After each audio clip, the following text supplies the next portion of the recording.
তখন আমি জিগেলাম ভাই দা ভাই আমি এমনি জিগেলাম ভাই ওই যে আপনার এগুলো যে নির্বাচন হইলো 2001 সালে সংসদ নির্বাচন হয়েছিল না, তখন আমি জিগেলাম নির্বাচন যে হইলো কীরকম হয়েছে। এবার আইস দিয়া কয়েছে হুজুর নির্বাচনের কথা যদি শুনেন তাহলে আপনার একটা আফসোস লাগবে, ইস আমরা বাড়ি যদি মুরাদনগর হইতো। আমি মুরাদনগর বাড়ি করলাম তোমার কইছি কটা আফসোসটার কথা কই আর কি। আমি কি আফসোস কয় হুজুর মুরাদনগর যে কি একটা কারবার গেছে। আমি কি কারবার কয় আমরা বড় রাইতের 2:30টার সময় একবার আমার ঘুমেতে ডাক দেওয়া তুলছে, তুই লোকে নেন 1500 টাকা রাখেন।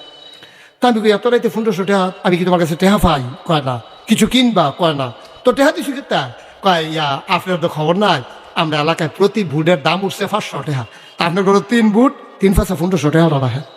আমি কই মিয়া বুট বেচা টেহা খান আবার হুজুর দাওয়াত দিতে নিয়েছেন টেহা রাখছেন? কয় না টেহা রাখাম। আমরা কি সেই মানুষ নাকি হুজুর? আমি কিতা কইছে? আমি কইছি ও নির্বাচনের ওখানে বাহির হয়েছে 1 সপ্তাহ, ওখানে যেহেতু প্রতি বুট 500 দাম উঠছে আগের রাইতে কত উঠে না চাইয়া টেহা রাখতে ফুটতাম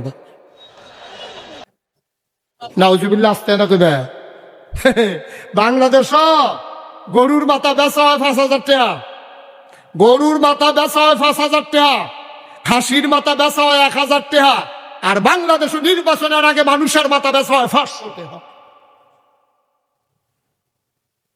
আফসোস লাগে জাতির জন্য, তোমার দাম তুমি এত কমাইলা 500 টাকা খাইয়া তুমি একটা ব্যাটারে ভোট দিয়া লাইলা, কুদ্দুর ভালো মন্দ চাইলা না, কুদ্দুর ভালো মন্দ চাইলা না। আবার মাসালা শুনো, তুমি যদি জানা সত্যি কোন চুর ডাকাত বদমাশ গুন্ডা চাঁদাবাজ সন্ত্রাসী এমন কাউকে যদি তুমি জানা মতো ভোট দাও, আর এই ভোট ফাইয়া যদি এমপি হয়, এমপি ফাইয়া যদি গম চুরি করে, তুমি গম ফাইলে ফাইবা না ফাইলে নাই, অর্ধেক গোনা তুমি না চাইতে তোমার আমল নামায় খাই আছে।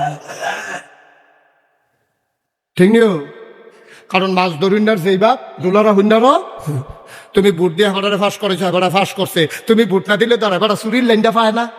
তাহলে চুরির যদি এবার যদি 100 গোনা পায়, তুমি ওকে অটোমেটিক কোনো মেল দরবার করানো লাগতো না, এত দিলে দেখবা যে 50টা গোনা তোমার আমল নামায় আইয়া দেহা পাই, তাহলে কিন্তু গোনা পাইবে।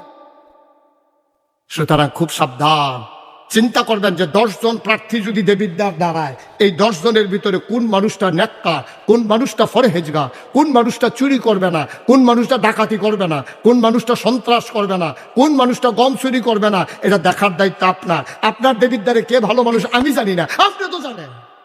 ঠিক কিনা কর? আপনি জান না গুন্ডা গোনার কাম করবে, এরপরে গিয়ে মসজিদে গিয়ে নামাজ পড়বে, আর প্রত্যেক বছর গিয়ে উমরা করে যাইবে, কাবা করার হাজরা সদ সুবা দিয়া এবার আল্লাহর লগে কথা, আল্লাহ 1 বছর লাগাইয়া যে গোনাটি করছি মাফ করে দিও, আবার গোনার কইরা সামনের বছর আইতে আসছি।